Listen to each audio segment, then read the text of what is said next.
In a big move today, Sony and Microsoft puts a twist on the console wars narrative and has struck a partnership for Azure Cloud.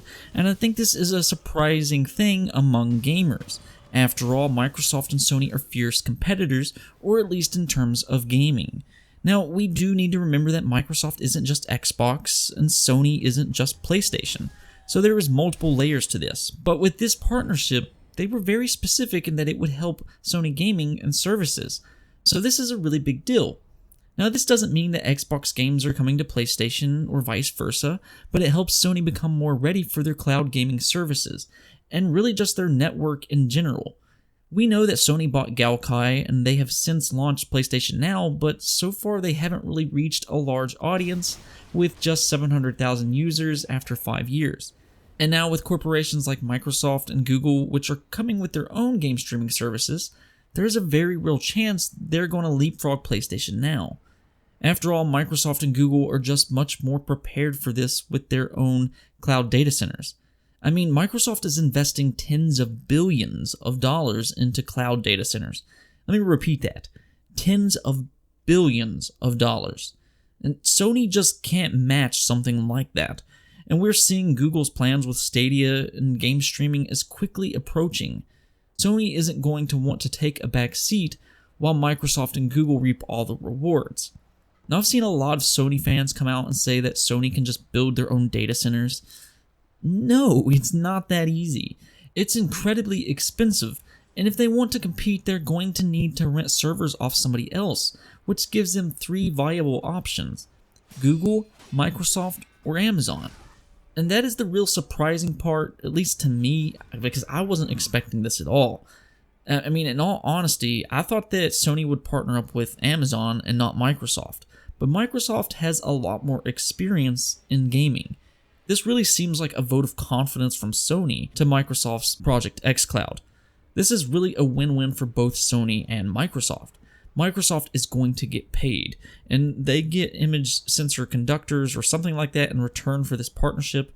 I don't really think that we're going to see much about that on the gaming side of things. It's probably going to be more on the corporate level. But anyways, Sony can now improve their services.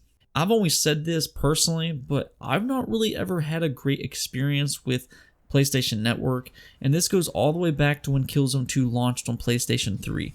Sure, I love Killzone 2, and it's actually one of my favorite multiplayer games, but I never had a great connection with it. And then I got hacked on PlayStation Network, and the download speeds to this day are just not good compared to Xbox Live.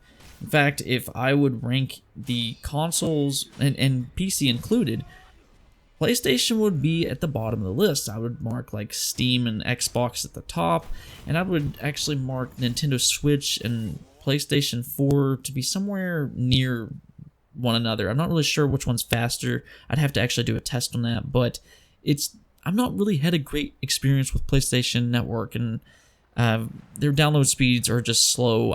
It's something that they could vastly improve upon. But anyways, in all facets, I just believe the Xbox Live is better.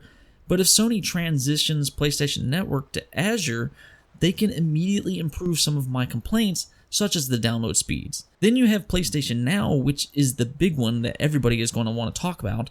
Sony really needs to improve their cloud streaming service, PlayStation Now, with Microsoft's own streaming service right around the corner. And of course, Google Stadia, which just had a big press conference on this, like a month or two ago.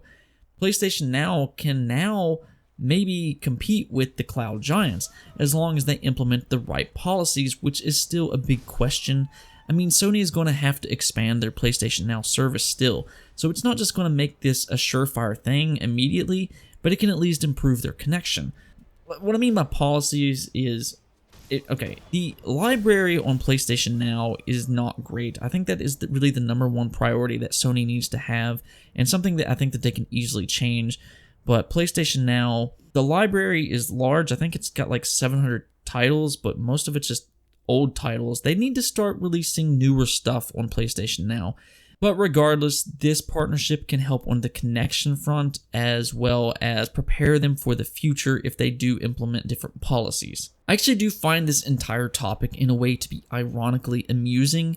We have seen PlayStation fans kind of poke fun at the cloud and Azure for such a long time, and really it's been this entire generation, but in the end, Sony ends up partnering with Microsoft for Azure out of all things. I do find that to be ironic.